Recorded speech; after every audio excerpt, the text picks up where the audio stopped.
News7 Tamil பொறுப்பும் பொது நலமும்.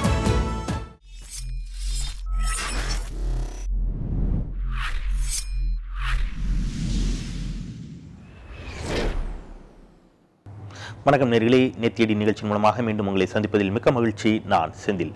மகச்சமூகம் சார்ந்த பல்வேறு பிரச்சனைகளை பல்வேறு அரசியல் கட்சிகளினுடைய தலைவர்களோடு அவர்களுடைய கொள்கைகளை ஒத்து அவர்களுடைய கருத்துக்களை விவாதித்து வரும் இந்த நிகழ்ச்சியின் இன்றைய சிறப்பு விருந்தினராக நம்மோடு இணைந்திருப்பவர் பாரதிய ஜனதா கட்சியினுடைய தேசிய செயலாளர்களில் ஒருவருமான தமிழகத்தினுடைய பாஜகவினுடைய மூத்த முன்னணி தலைவர்களில் ஒருவருமான திரு இல கணேசன் நம்மோடு இணைந்திருக்கின்றார். அவரோடு இன்றைய நித்தியடியை தொடரலாம். வணக்கம்.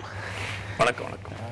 கொள்கைகள் அடிப்படையில் காங்கிரசிற்கும் பாஜகவிற்கும் எந்த வேறுபாடும் இல்லை என்ற காரணத்தினால் மட்டுமே மதம் சார்ந்த பிரச்சனைகளை முன்னிறுத்து பாஜக அரசியல் ஆதாயம் தேட முயற்சிக்கிறது என்ற குற்றச்சாட்டை தொடர்ந்து தற்போது காங்கிரஸ் முன்னெடுத்து வருகிறது. அதுவும் நாடாளுமன்றத்தில் கூட குறிப்பாக மதமாற்ற தடை சட்டம் போன்ற விவகாரங்களை முன்னிறுத்து வைக்கக்கூடிய ஒரு சூழலில் பாஜக அது போன்ற ஒரு அரசியலை மூலமாக இந்தியாவினுடைய அனைத்து மாநிலங்களிலும் வேரூன்றுவதற்கான ஒரு முயற்சியில் ஈடுபட்டிருக்கிறதா? கொள்கை ரீதியாக காங்கிரஸ் கட்சிக்கும் பாரதிய ஜனதா கட்சிக்கும் எந்த விதமான வேறுபாடும் இல்லை என்று எந்த அர்த்தத்தில் சொன்னார்கள் என்று எனக்கு புரியவில்லை. ஆனால் ஒரு விஷயத்தில் காங்கிரஸ் பாரதிய ஜனதா கட்சி தமிழ்நாட்டினுடைய கண்ணோட்டத்திலிருந்து நாங்கள் ஒன்று என்று சொல்ல முடியும். காங்கிரஸ் ஒரு தேசிய கட்சி, ஆயிரம் சொன்னாலும் ஒரு தேசிய கட்சி. பாரதிய ஜனதா கட்சியும் ஒரு தேசிய கட்சி. சில கட்சிகள் எல்லாம் தேசிய கட்சி என்கின்ற தேர்தல் ஆணையத்தின் மூலமாக அங்கீகாரம் பெறலாம். அதன் காரணமாக தேசியத்தை பேசுவார்கள் என்று பொருள் அல்ல. நாடு தழுவிய கட்சி, 4 மாநிலங்களுக்கு மேல் இருக்கிற கட்சி என்கிற வகையில் சில கட்சிகள் தேசிய கட்சி, சில கட்சிகள் அகில இந்திய என்றெல்லாம் பெயருக்கு முன்னால் போட்டிருப்பார் என்பதால் தேசிய கட்சி அல்ல. அந்த வகையில் காங்கிரஸ் பாரதிய ஜனதா கட்சி இரண்டுமே தேசிய கட்சி என்பது ஒன்று. ஆனால் மதம் சார்ந்த விஷயத்தில் காங்கிரஸ் கட்சிக்கும் பாரதிய ஜனதா கட்சிக்கும் நிச்சயமாக வேறுபாடு இருக்கிறது என்பதும் உண்மை. நாங்கள் மதத்தை வைத்து நாங்கள் கட்சி நடத்தவில்லை, அரசியல் நடத்தவில்லை. ஆனால் மதம் குறித்து காங்கிரசுக்கும் பாரதிய ஜனதா கட்சிக்கும் கண்ணோட்டத்தில் நிச்சயமாக வேறுபாடு இருக்கிறது. காங்கிரஸ் கட்சி புரிந்தே தவறு செய்கிறார்கள். மதசார்பற்ற தன்மை என்று பயன்படுத்தி சிறுபான்மை சமுதாயத்தின் மக்கள் மத்தியில் வாக்குகளை பெற வேண்டும் என்கிற முயற்சியில்தான் காங்கிரஸ் நாடு விடுதலை பெற்ற நாடு இன்று வரை செய்து வருகிறது. இன்னும் சொல்லப்போனால் ஆங்கிலேயன் பயன்படுத்திய பிரித்தாளும் சூழ்ச்சி, அதை திட்டமிட்ட ரீதியில் இந்துக்கள், முஸ்லீம்கள், கிறிஸ்தவர்களை மத ரீதியாக பிரிக்கிற கட்சி, பச்சையான ஒரு வகுப்பாத கட்சி என்று ஒன்று இருக்குமானால் அது காங்கிரஸ் கட்சி தான். பாரதிய ஜனதா கட்சி நாங்கள் என்ன சொல்கின்றோம், இஸ்லாம் அல்லது கிறிஸ்தவ மதம் என்பது வெளிநாட்டில் தோன்றி இந்த நாட்டுக்குள் வந்திருந்தாலும் இந்த நாட்டிலே வாழ்ந்து கொண்டிருக்கிற இஸ்லாமியர்களோ கிறிஸ்தவர்களோ அவர்கள் அந்நியர்கள் அல்ல, நம்மவர்கள். அவருடைய முன்னோர்களும் என்னுடைய முன்னோர்களும் ஒன்று. பண்பாடு, பாரம்பரியம், இன்னும் சொல்லப்போனால் அவர் உடம்பில் ஓடக்கூடிய ரத்தம், என் உடம்பில் ஓடக்கூடிய ரத்தம், இவைகளெல்லாம் ஒன்று என்று சொல்லி நாம் அனைவரும் சகோதரர்கள் சகோதரிகள், எல்லாரும் ஓரினம், எல்லாரும் என் நாட்டு மக்கள் என்று பாரதி சொன்னானே. அதுபோல நாம் அனைவரும் பாரத தாயின் குழந்தைகள். இந்த கருத்தை சொன்னால் தானே இந்து, முஸ்லீம், கிறிஸ்துவ ஒற்றுமை வர முடியும். அது உண்மையும் கூட. ஆனால் இஸ்லாமியன் தனி, கிறிஸ்தவன் தனி என்று பிரித்து மாத்திரமல்ல, எங்காவது அதிகமாக இஸ்லாமிய மக்கள் வாழக்கூடிய பகுதியில் காங்கிரஸ் தலைவர்கள் இந்திரா காந்தி அம்மையார் காலந்தொட்டு பேசினாலே RSS மற்றும் பாரதிய ஜனதா கட்சி பற்றி ஒரு பூச்சாண்டி காட்டுவது போல பேசி அச்சுறுத்தி அதன் காரணமாக அந்த மக்களை நம்ப வைத்து ஓட்டுக்களை பெறுவதே அவர்கள் தந்திரமாக கையாண்டார்கள். ஆனால் இப்போது அந்த நிலை மாறிவிட்டது. இஸ்லாமிய சமுதாயத்தை சார்ந்தவர்கள், கிறிஸ்தவர்கள் எல்லாம் பாரதிய ஜனதா கட்சியை பற்றி நன்றாகவே புரிந்து கொண்டிருக்கிறார்கள். காங்கிரஸ் சொன்னதெல்லாம் ஏமாற்று வேலை என்பதும் புரிந்திருக்கிறது. எனவே இந்த மதசார்பற்ற தன்மை, வகுப்பாதம் என்கின்ற பூச்சாண்டி, அந்த பொறுப்பெல்லாம் இனிமேல் வேகாது என்பதுதான். மதம் மாற்றுவதற்கான முயற்சியில் RSS ஈடுபட்டிருக்கிறது என்ற குற்றச்சாட்டு தொடர்ந்து முன்வருகிறது. அதற்கான செய்திகளை அவர்கள் RSS பதிவு செய்வதாக சொல்லிய செய்திகளை வைத்தே இன்றைக்கு ஊடகங்கள் ஒரு விமர்சனங்களை வைத்துக் கொண்டிருக்கிறார்கள். இஸ்லாமியர்கள் மீண்டும் தாய் மதத்திற்கு திரும்ப வேண்டும், கிறிஸ்தவர்கள் தாய் மதத்திற்கு திரும்ப வேண்டும் என்ற கருத்துக்களை RSS முன்வைக்கிறது என்ற குற்றச்சாட்டு இருக்கின்ற பொழுது காங்கிரசினுடைய குற்றச்சாட்டு, எங்களை மதவாதிகள் என்று சொல்லக்கூடிய குற்றச்சாட்டு பொய் என்று எப்படி எடுத்துக்கொள்ள முடியும்? நான் இப்போது சமீபத்தில் நடைபெறுகின்ற இந்த ஒரு பெரிய விவாதத்தை நான் வரவேற்கின்றேன். காரணம், நாடு முழுவதும் இருக்கிற மக்கள் இந்த நாடாளுமன்றத்திலும் பொது இடத்திலும் அரசியல் கட்சியை சார்ந்தவர்கள் என்ன பேசுகிறார்கள் என்பதை உன்னிப்பாக கவனித்து வருகிறார்கள். எங்கோ ஒரு பகுதியில் ஒரு 100 குடும்பங்கள் 200 குடும்பங்கள் இஸ்லாம் மதத்திலிருந்து ஹிந்துக்கோ அல்லது கிறிஸ்தவ மதத்திலிருந்து ஹிந்துக்கோ வருவதை நாடாளுமன்றத்தினுடைய நடவடிக்கைகளை தடுக்கின்ற அளவுக்கு ஆர்ப்பரிக்கிற இந்த கட்சிகள் நாடு விடுதலையானதிலிருந்து அதற்கு முன்பாகவே கூட, இன்னும் சொல்ல போனால் ஒரு புற்றுநோய் போலவே என்று கூட நான் சொல்வேன், கேன்சரஸ் growth என்றே சொல்வேன் நான். பல்வேறு விதமான வகையில் இந்து சமுதாயத்தை சார்ந்த அப்பாவி மக்களை, விவரம் தெரியாதவர்களை, வறுமையில் வாடிக்கொண்டிருப்பவர்களை, அவருடைய பலவீனத்தை பயன்படுத்தி மதம் மாற்றி கொண்டிருக்கிறார்களே, இதையெல்லாம் சாதாரண ஜனங்கள் பார்த்து கொண்டிருக்கிறார்கள். அப்போதெல்லாம் வாய் திறந்து ஒரு வார்த்தை பேசாத இந்த அரசியல் கட்சிகள் எங்கோ ஒரு இடத்துல ஒரு 100 பேர் 200 பேர் மதம் மாறி இந்த அளவுக்கு ஆர்ப்பரிக்கிறார்களே என்று சாதாரண மக்கள் இவர்கள் எல்லாம் நிச்சயமாக புரிந்து கொள்வார்கள் என்பதால் தான் இந்த விவாதத்தை நான் வரவேற்கின்றேன். நாங்கள் என்ன சொல்கின்றோம், உங்கள் கருத்தை நாங்கள் ஏற்கின்றோம். பாரதிய ஜனதா கட்சி இப்போது கூட மதமாற்ற தடை மசோதாவை நாங்கள் கொண்டு வர தயாராக இருக்கிறோம். மதமாற்ற தடை மசோதா என்பதையும் நான் தெளிவுபடுத்துகிறேன். யாரேனும் ஒருவர் ஆழ்ந்து அந்த கிறிஸ்துவுடைய பைபிளை படித்து விட்டு அல்லது இஸ்லாமத்துடைய குரானை படித்து விட்டு அதன் காரணமாக இந்து மதத்தை விட அந்த மதம் உயர்ந்து என்று கருதி மதம் மாறுவானால் நானே விழா எடுத்து அவனை வழி அனுப்புவதற்கு தயாராக இருக்கிறேன். ஆனால் அப்படி நடப்பதில்லை. லட்சத்தில் ஒன்று நடக்குமானால் வியப்ப. அதன் மாறாக அவனுடைய அறியாமையை பயன்படுத்தி, ஏழ்மையை பயன்படுத்தி, தேவையை பயன்படுத்தி, ஆசை வார்த்தை காட்டி, அச்சுறுத்தி, ஏமாற்றி, அதுதான் பெருமாறியாக இருந்து கொண்டிருக்கிறது என்பதால் இந்த ஆசை வார்த்தை காட்டியோ அச்சுறுத்தியோ ஏமாற்றியோ மதமாற்றப்படுவது சட்டப்படி தண்டனைக்குரிய குற்றமாக கருதப்பட வேண்டும் என்கின்ற ஒரு சட்டம் மத்திய அரசாங்கம் கொண்டு வருமானால் பாரதிய ஜனதா கட்சி முழுமையாக நாங்கள் ஆதரிக்க தயார். இவர்கள் செய்வார்களா? மாட்டார்கள். காரணம், செய்தால் அவருடைய அரசியலே இல்லாமல் போய்விடும். எனக்கு நன்றாக தெரியும். இல்ல, மதம் மாறுவது அப்படிங்கிறது இருபுறமும் இருக்கக்கூடிய பிரச்சனைகளாகத்தான் நாங்கள் பார்க்கிறோம். அது என்பது மனத்தை பொறுத்த விஷயம், எவரும் கட்டாயப்படுத்த முடியாது. கிறிஸ்தவத்திற்கு மாறிய இந்துக்களாக இருக்கலாம் அல்லது இஸ்லாத்தை தழுவிய இந்துக்களாக இருக்கலாம். அவர்கள் எல்லோருமே நீங்கள் சொன்ன மாதிரி சமூகத்தில் அடித்தட்டு, ஒடுக்கப்பட்ட அல்லது பிற்படுத்தப்பட்ட, மிகவும் பிற்படுத்தப்பட்ட சமூகத்தை சேர்ந்தவர்கள் தான். அப்படிங்கிற பட்சத்தில் உயர் வகுப்பை சேர்ந்தவர்கள் இந்த மதங்களை தழுவியவர்களுடைய எண்ணிக்கையில் மிக மிக குறைவாகத்தான் இருப்பார்கள். அப்படிங்கிற பட்சத்தில் அவர்கள் சொன்ன காரணம் அப்படிங்கிறது, எங்களால் ஆலயங்களுக்குள் கூட ஒரு காலத்தில் பிரவேசிக்க இயலாத சூழல் இருந்தது, எங்களுக்கான கல்வி உரிமை மறுக்கப்பட்டது, எங்களுக்கான மருத்துவம் கொடுக்கப்பட்டது, இதையெல்லாம் கிறிஸ்தவம் கொடுக்கின்ற பொழுது, இதெல்லாம் இஸ்லாம் கொடுக்கின்ற பொழுது நாங்கள் அந்த மதத்திற்கு தழுவ வேண்டிய ஒரு சூழல் ஏற்பட்டது அப்படிங்கிற ஒரு வாதம் வைக்கப்படுகின்ற பொழுது, இன்றைக்கு சமூக வலைத்தளங்களில் இன்னொரு வாதமும் வைக்கப்படுகிறது. இஸ்லாத்தில் இருந்து ஒருவர் தாய் மதத்திற்கு திரும்புவதாக இவர்கள் சொல்கின்றார்கள் என்று வாதத்திற்கு வைத்துக் கொண்டால் கூட அவர் இங்கே இந்து மதத்திற்கு வந்தால் என்ன சாதியில் சேர்த்துக் கொள்ளப்படுவார்? கவுண்டர் ஓபன் பண்ணி வச்சிருக்கோம் சார். அவன் விரும்பக்கூடிய எந்த ஒரு ஜாதியிலும் அவன் சேரலாம். ஒன்று சொல்கின்றேன், பாரத நாட்டில் வாழ்ந்து கொண்டிருக்கிற ஒவ்வொரு கிறிஸ்துவருக்கும் ஒவ்வொரு இஸ்லாமியனுக்கும் அவருடைய முன்னோர்கள் எல்லாம் எந்த ஒரு ஜாதியில் இருந்தார்கள் என்பது நன்றாகவே தெரியும். தெரியாதவர்கள் யாருமே இல்லை. விரும்பினால் அதே ஜாதியில் சேரலாம், எல்லாரும் விரும்பின ஜாதி சேரலாம். ஜாதியே இல்லை என்று சொல்லிக் கொண்டு கூட வாழ்வதற்கான ஒரு நிலைமையும் அரசாங்கம் ஏற்பாடு செய்ய வேண்டும் என்பது என்னுடைய கருத்து. சொல்ல போனால் அதனால் அதுல பிரச்சனை இல்லை. ஒரு வாதத்திற்கு ஒருவர் இங்கே இஸ்லாத்திலிருந்து இந்து மதத்திற்கு திரும்புகிறார், ஏதோ ஒரு சாதியை தழுவுகிறார் என்று வைத்துக் கொண்டாலும் கூட பிறப்பின் அடிப்படையிலான சடங்குகள், திருமண சடங்குகள், இறுதிச் சடங்குகள், அவருடைய திருமணம், அவருடைய குழந்தைகளுக்கு அவர் நிச்சயித்து திருமணம் செய்ய வேண்டும் என்று விரும்பினார், அவர் ஏற்றுக்கொண்ட சாதியைச் சேர்ந்தவர்கள் அவரோடு இதையெல்லாம் வைத்துக் கொள்வதற்கான சூழல் சமூகத்தில் நிலவுவதாக மனசாட்சி நீங்கள் நம்புகிறீர்களா? விதிவிலக்கான சில இடங்களை தவிர பெருவாரியாக இப்போது ஜாதிக்கே வேலை இல்லை. பொது இடங்களில் ஜாதிக்கு என்ன வேலை இருக்கிறது? பேருந்தில் பயணம் செய்கின்றேன், ரயிலில் பயணம் செய்கிறேன், அரசாங்க அலுவலகத்தில் வேலை செய்கின்றேன், எங்கு ஜாதிக்கு என்ன வேலை இருக்கிறது?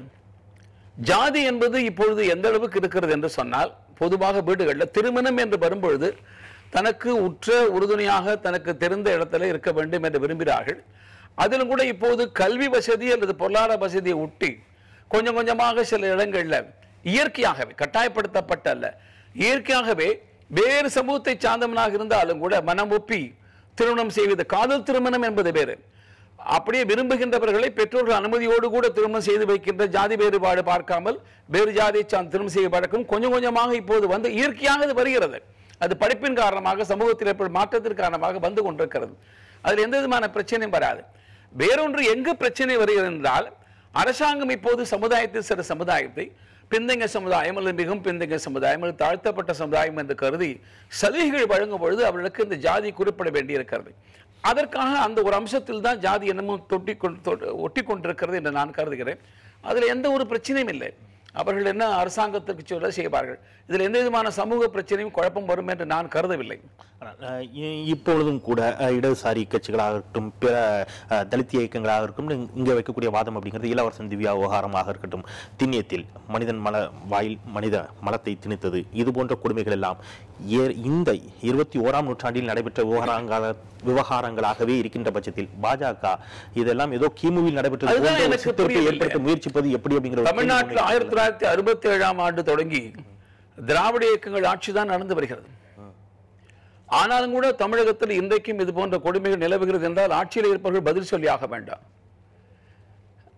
கல்வியறிவு மேலோங்கும் பொழுதெல்லாம் இது குறையும் என்று கருதினால் கல்லூரி வளாகத்திலும் மாணவர் விடுதியிலும் கூட இந்த பிரச்சனை தலைதோங்கி இருக்கிறது. இது தீவிரமாக ஒழிய வேண்டும் என்று நான் கருதுகிறேன். நான் அடிப்படையில் RSS இயக்கத்தை சார்ந்தவன். எங்களுக்கு சொல்லித்தரக்கூடிய பாடம் ஜாதி சொல்லாதே ஜாதி கேட்காது என்பதுதான். நாங்கள் வேறுபாடு பார்ப்பது அமைதியாக நாங்கள் இந்த பணியை செய்து கொண்டுதான் வந்து கொண்டிருக்கிறோம். காலப்போக்கில் மாற்றம் வரும். இந்த தேசத்தில் ஒரு சுப்பிரமணிய பாரதி இருந்து அதற்கு முன்பாக 1000 ஆண்டுக்கு முன்பாக ராமானுஜம் வரையில் அனைவருமே சமுதாயத்தில் வேறுபாடு இல்லை என்பதை தான் சொல்லி இருக்கின்றார்கள்.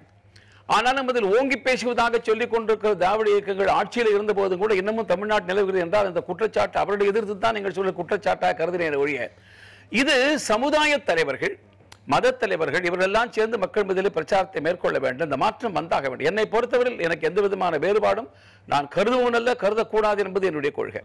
மதமாற்ற தடை சட்டம் கொண்டு வருவதை குறித்து நிச்சயமாக நாங்கள் ஆலோசிப்போம் அப்படிங்கிற ஒரு வாதத்தை இவர்கள் இந்த நீங்கள் சொல்லுகின்ற மதமாற்றம் தடை சட்டம் அடல் பிஹாரி வாஜ்பாய் பிரதமராக இருந்த போது மாத்திரமல்ல, மொராஜி தேசாய் பிரதமராக இருந்த பொழுது OP தியாகி என்கின்ற ஒருவர் தனிநபர் மசோதா கொண்டு வந்தார். ஆனால் அதற்கு கடுமையான எதிர்ப்புகள் எல்லாம் இருந்தன. அதனால நாங்கள் பாரதிய ஜனதா கட்சியை பொறுத்தவரை நாங்கள் மதமாற்ற தடை மசோதா வருமானால் நாங்கள் அதை ஏற்றுக்கொள்ள தயார். ஆனால் எங்களது திட்டத்தில் அது முன்னுரிமையில் இல்லை. ஆங்கிலத்தில் சொன்னால் எங்கள் அஜெண்டால அதுக்கு நாங்கள் வந்து பிரியாரிட்டி இல்லை. ஆனால் ஏனைய கட்சியெல்லாம் இப்போது குரல் எடுத்து ஓங்கி பேசும் பொழுது அவளுக்கு நாங்கள் பதிலாக எங்களுடைய பெருந்தலைவர் அமித்ஷா அவர்கள் சொல்லியிருக்கிறார்கள், நாங்கள் மதமாற்ற தடை சட்டம் கொண்டு வர தயாராக இருக்கிறோம். ஒருவேளை இந்த இப்படி கொண்டு வருவதற்கு தயாராக இருக்கின்றோம் என்ற வார்த்தையை சொல்லுவதற்காகத்தான் RSS இது போன்ற முயற்சியில் ஈடுபட்டதா, மதமாற்ற முயற்சி தொடர்ந்து ஆரம்ப நாளிலிருந்து 1925ஆம் ஆண்டிலிருந்து இன்று வரையில் சமுதாயத்துக்குள்ள எந்த விதமான வேறுபாடுகள் ஏற்ற தாழ்வுகள் இல்லாத இருக்க வேண்டும் என்பதற்காக அமைதியாக பாடுபடக்கூடிய இயக்கம். அது மாத்திரமல்ல, இந்த தேசத்திற்கு முதலிடமாக இருக்கக்கூடிய தொன்றுதொட்டக்கூடிய இந்து பண்பாடு அது பாதுகாக்கப்படுவதற்காக பாடுபடக்கூடிய இயக்கம். அதனால இதை விட்டுவிட்டு வேறு மதத்திற்கு போகும்பொழுது இந்த தேசத்தினுடைய அடிப்படையான பண்பாடு மாறுகிறது. இன்னும் ஒரு குறிப்பிட்ட பகுதியில் அதே போல எண்ணமுடவு அதிகமாகும் பொழுது தனிநாடு கோரிக்கை எழுகிறது என்பதை நாகாலாந்து, மேகாலயா, மிசோரம் பகுதியில் வந்திருக்கிற பிரிவினை கோஷத்தை பார்த்து புரிந்து கொள்கிறோம். எங்களுக்கு நாடுதான் முக்கியம். முதலாவது நாடு, 2வது நாடு, 3வது நாடு. நாட்டை பாதிக்கின்ற எந்த முயற்சியாக இருந்தாலும் அது எதிர்க்க வேண்டும் எண்ணம் RSSக்கு இருக்குமானால் இயற்கை தான். ஒருபுறம் வந்து இஸ்லாமியர்களும் இந்துக்கள் தான், கிறிஸ்தவர்களாக இருந்தாலும் இந்துக்கள் தான். ஹிந்து என்பது மதம் அல்ல, அது ஒரு பண்பாடு, ஒரு கலாச்சாரம் அப்படிங்கிற வாதத்தை தொடர்ந்து பாஜக வைத்துக் கொண்டிருக்கிறது.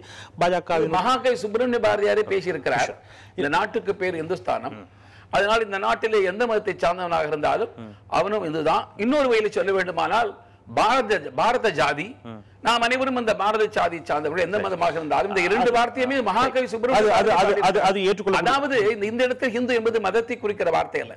குழப்பம் எங்கே வருது என்றால் மதத்தை சொல்லும் போதும் இந்து என்கின்றோம், தேசத்தை குறிக்கும் போதும் இந்து என்கின்றோம். அதனால இந்த குழப்பம் வருகிறது. இந்த தேசத்திற்கு இந்துஸ்தானம் என்ற ஒரு பெயர் இருக்கிறது. பாரதம் என்று சொன்னால் சுப்பிரமணிய பாரதி சொன்னது போல நாம் அனைவரும் பாரத ஜாதி எந்த மதமாக இருந்தாலும்.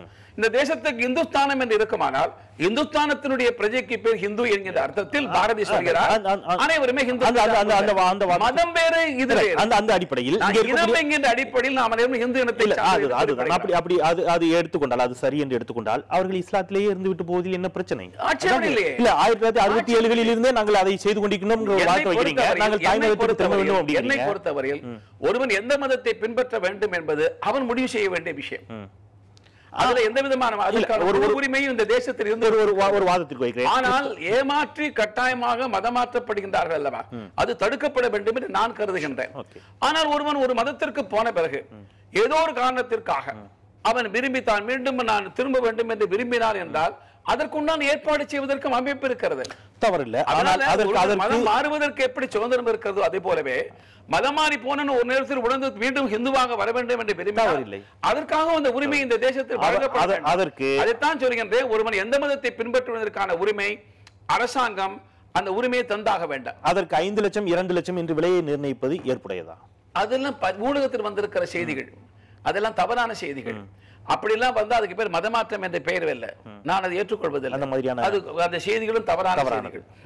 ஏழ்மையை பயன்படுத்தி மதமாற்றம். இதே நேரத்தில் நான் வேறொரு கருத்தையும் இங்கே நான் பதிவு செய்ய விரும்புகின்றேன். நான் பொது வாழ்க்கையில் 45 ஆண்டு காலமாக இருக்கிறேன். நான் தொடர்ந்து மக்கள் மத்தியில் பொதுக்கூட்டங்களில் பேசின பேச்சைத்தான் நான் இப்போது சொல்ல விரும்புகின்றேன். ஒரு புறத்தில் மதமாற்றுகின்ற சக்திகள் தொடர்ந்து பணிபுரிந்து வருவதை நான் கண்டித்தாலும் அதே நேரத்தில் நான் இந்து சமுதாயத்தை சார்ந்திருக்கிற குறைகளையும் நான் சொல்வதற்கு தயாராக. இந்து சமுதாயத்தை பொறுத்தவரையில் ஒரு ஹிந்துவாக ஒருவன் இருக்கும் பொழுது அவனை பார்த்து குறிப்பிட்ட ஜாதி என்று சொல்லி அவனை இழிவுபடுத்துவதோ, ஒரு குறிப்பிட்ட இடத்திற்கு வருவதற்கு அனுமதிக்க மறுப்பதோ, பொது இடத்துல தண்ணீர் எடுப்பதற்கு மறுப்பதோ, ஆலயத்திற்கு வராமல் தடுப்பதோ, அல்லது அவனை தீண்டத்தகா என்று சொல்லி தாழ்த்தி போவதோ இன்றும் விதிவிலக்காக ஆங்காக நடக்கிற சம்பவங்கள் இருக்கிறது. ஆனால் அவனே வந்து நாளைய தினம் மதம் மாறி வேறு மதத்தை சார்ந்தவனாக வரும்பொழுது அவனை மிகுந்த மரியாதையோடு வீட்டுக்கு அழைத்து நீ அவனை சமமாக நடத்தும் பொழுது அப்போது இயற்கையாக என்ன நினைப்பான்? ஒரு மனிதனுக்கு கௌரவம் தானே முக்கியம். அப்ப நான் மதம் மாறினா தான் இந்த கௌரவம் கிடைக்கும் என்ற எண்ணத்தை உண்டாக்குவது சமுதாயம் தானே. எனவே சமுதாயம் இந்த குறையை போக்கிக் கொள்ள வேண்டும் என்று இந்து சமுதாயத்தையும் நான் சாடி கொண்டுதான் இருக்கிறேன். இங்கே அதையும் நான் ஒப்புக்கொண்டாக வேண்டும். தமிழகத்தில் மதமாற்ற தடை சட்டம் கொண்டு வரப்பட்ட ஒரு சூழலில் அதற்கான ஒரு முயற்சியை அஇஅதிமுக எடுத்த பொழுது அப்பொழுது நடைபெற்ற நாடாளுமன்ற தேர்தலில் அஇஅதிமுகவுக்கு மிகப்பெரிய பின்னடைவு ஏற்பட்டதற்கு அதுவும் ஒரு காரணம் என்று சொல்லப்பட்டது. அதைத் தொடர்ந்து அவர்கள் அந்த சட்டத்தை திரும்ப பெற்றுக் கொண்ட ஒரு வரலாறு இங்கே உண்டு. அரசியல் ரீதியாக தேர்தல் ரீதியாக ஒரு முடிவை எடுத்தால் லாபம் கிடைக்கும் அல்லது எடுத்தால் அதனால பின்னடைவு ஏற்படும் என்று கருதி ஒரு கட்சி செய்யுமானால் அந்த முயற்சி தவறு. சமுதாயத்திற்கு உண்டான இந்த நோயை போக்குவதற்காக இந்த முயற்சி சரி என்று வந்தால் அதன் காரணமாக ஒரு கட்சி தோல்வியை தெரிவினாலும் கூட அந்த முயற்சி தமிழகத்தில் பாஜக ஆட்சியை பிடிக்க வேண்டும் என்ற முனைப்போடு செயல்பட்டுக் கொண்டிருக்கக்கூடிய ஒரு சூழலில் தமிழகத்தில் ஒரு வாதத்திற்கு பாஜக ஆட்சிக்கு வந்தால் மதமாற்ற தடை சட்டம் கொண்டு வருவதற்கான முயற்சிகளில் ஈடுபடுமா? நிச்சயமாக. 2016 தேர்தலில் நாங்கள் முன்வைக்கும் பொழுது இந்த கட்டாய மதமாற்றம் என்பது தடுக்கப்படும், பசுவதை தடை இங்கிருந்து கேரளத்திற்கு பசுக்கள் கொண்டு செல்ல போவது தடுக்கப்படும் போன்ற நீங்கள் அதிகமாக ஊடகங்களில் ஹிந்துத்துவ அஜெண்டா என்று ஆங்கில வார்த்தையை பயன்படுத்தி எதை சொல்கிறீர்களோ அதெல்லாம் உயிருக்கு உயிரான கொள்கைகள். அது நிச்சயமாக பாரதிய ஜனதா கட்சி கைவிட்டு விடாது. காரணம் நியாயமான என்று கருதி நான் ஏற்றுக்கொண்டிருக்கின்றேன். இன்னொரு விஷயத்தையும் சொல்கின்றேன். தமிழ்நாட்டை பொறுத்தவரை ஆலயங்கள் எல்லாம் வியாபாரஸ்தலங்களாக மாறி வருகின்றன. ஆலயத்துக்கு கொண்டு இருக்கிற வருமானத்தை அரசாங்கம் ஆலயத்திற்காக செய்வதில் மாத்திரமல்ல, ஆலயத்திலிருந்து அரசாங்கம் எடுத்துக் கொள்கின்றது. ஆலயத்துக்கு வருகிற வருமானம் என்பது உண்டியல் மூலமாக வருகிற வருமானம் என்பது மாத்திரமல்ல, ஆலயத்தை சார்ந்த சொத்துக்கள் மூலம் வருமானத்தில் 85% ஆலயம் அல்லாத விஷயத்திற்காக செலவாகிறது. பாரதிய ஜனதா கட்சி நாங்கள் நிச்சயமாக இந்த அரசாங்கம் ஆலயத்தை விட்டு வெளியேற வேண்டும் என்றும் தெய்வ நம்பிக்கையுள்ள தனியாரிடம் ஆலய நிர்வாகத்தை ஒப்படைக்க வேண்டும் என்பதையும் மக்கள் முன்பாக வைப்போம். இதெல்லாம் எங்களுடைய அடிப்படையாக எங்களுக்கு இருக்கின்ற சில விதமான கொள்கைகள். இது தேர்தலுக்காக வெற்றி பெறுவதற்காக அல்ல. இன்னும் கூட நிறைவே பேசலாம். கச்சத்தீவு உள்ளிட்ட பல்வேறு விவகாரங்களை, கூடங்குளம் அணு உலை உள்ளிட்ட விவகாரங்களையும் குறித்தும் நாம் பேசலாம். ஒரு சிறிய இடைவேளைக்கு பிறகு தொடரலாம். இணைந்திருங்கள். இன்னும் கூட நிறைய விஷயங்கள் பேச வேண்டியிருக்கிறது. திரு இல கணேசன் அவர்களோடு ஒரு சிறிய இடைவேளைக்கு பிறகு தொடரலாம்.